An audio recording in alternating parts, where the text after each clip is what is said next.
Hello? Maria, what do we do about the problem Hi. like Maria? Do you know that song? I bet you do know that song, don't Oh, you? I'm very, very familiar with that one, yes. Can you sing it? Can you sing it Well, for us? Come on, come on. Let's hear it. um, how do you solve a problem like Maria? And that's as far as I will go. So, Oh my gonna leave it gosh, that there. was so good. Might have to give you some Thank more. Go you. ahead. Go ahead. What is your question? Well, thanks for taking my call, first of all. So my question is, I have a really good friend of mine. We were roommates for a while, so we know each other pretty well. We're no longer roommates, but I've noticed throughout quarantine that she's already prone to depression, but it's gotten a lot worse since everything started. And she's currently jobless. She had a job and it didn't work out very well, and it ended also during when COVID started and whatnot. So, but she's very near and dear to my heart, and I've just noticed as all of this has gone on that she's just more depressed. She's not as interactive. She I saw her a couple days ago, and she was just very more stoic, and she just didn't seem happy. I know she's very worried about the pandemic. You know, it is something that we're all Yeah. preoccupied with right now. But even when we were all sitting down at a table, she kept her mask on. When we were eating, she would like take a bite and then put it back on. She kept a lot of distance from everybody else, and the general consensus in our group was, we were following protocol. And when we would sit down, we would take our masks off and just talk. And everybody else just seemed Yeah. full of joy. And it just seemed like it was very void from her.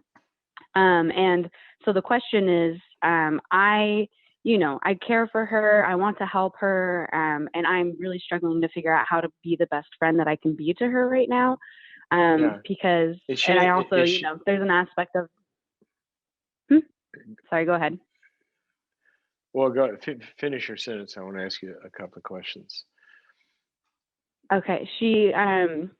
Well, she's usually a very, just happy person. And I kind of forgot where I was going to go with that Okay. tangent that I was on. But yeah. Well, is she, you said she's been prone to depression. I think you said, has she ever been in therapy and is she in therapy now?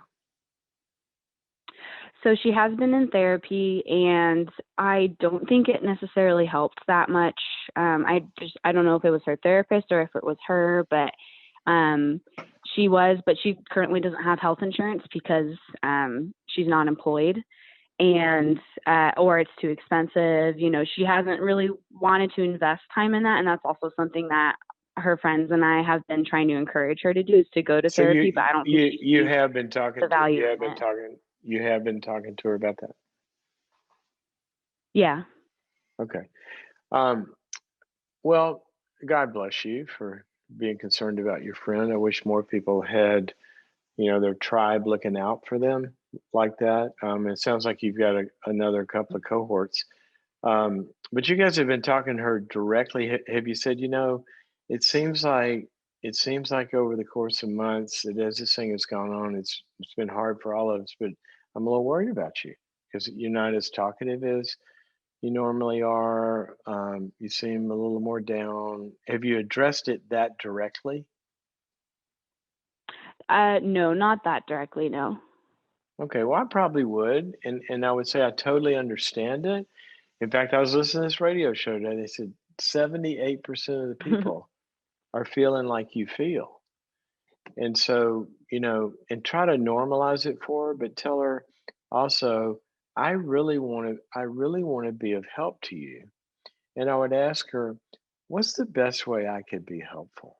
What's the best way we could be helpful? Because Mhm. we really want, and then I would also begin to figure out some sort of a structure and a strategy where you can regularly be checking in and just kind of where she's pulled back into the fabric of the continuity of the little milieu there. But I would really also Mhm. encourage her to get therapy, and you could find something that's, there's churches that have lay counseling programs, there's community centers, there's stuff that's available. There are support groups and all that that don't cost anything. So I would do a little Hmm. research on those and tell her I'd be glad to help you find something. I would even go with you. But then lastly, I would ask her, look, do you ever get so depressed that you think of hurting yourself? You know, Hmm. because this is potentially kind of somebody unplugging here and drifting into a real depression. And so I would kind of look around and make some Yeah. bridges and take her with you.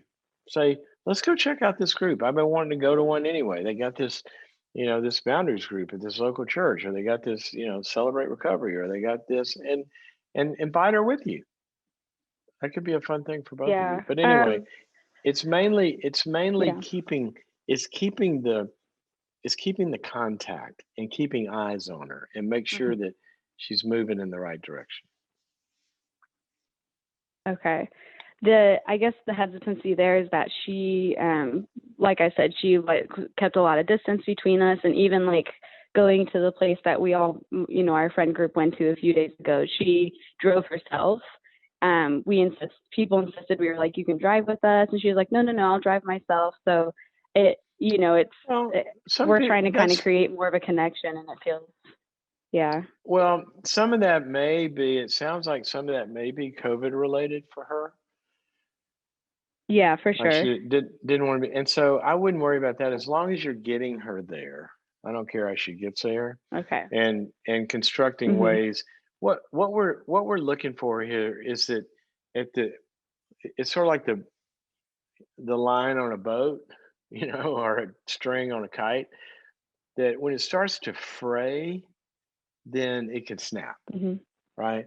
And so what I'm looking Okay. for is however you stay connected to her, don't let it fray. So if it means that she drives, but you maintain the connection, that's what's important. So I want her to feel a safety net around her, but also a safety net that's not afraid to say, look, invite her to this group, all the things I said.